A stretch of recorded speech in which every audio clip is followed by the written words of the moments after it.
الثقافة مو أن يستنكف من قال الصادق قال الباقر ويقول قال ديستوفسكي، قال تولستوي، قال بيفون، قال فلان، ترى فلان وفرويد وكذا.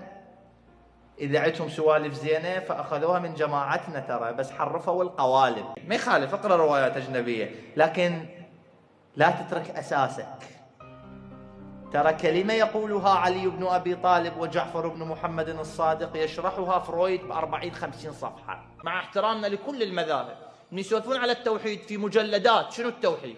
علي يشرح التوحيد بكلمتين، يقول التوحيد ألا تتوهمه. شنو يعني التوحيد ألا تتوهمه؟ يعني لا ترسمه بوهمك.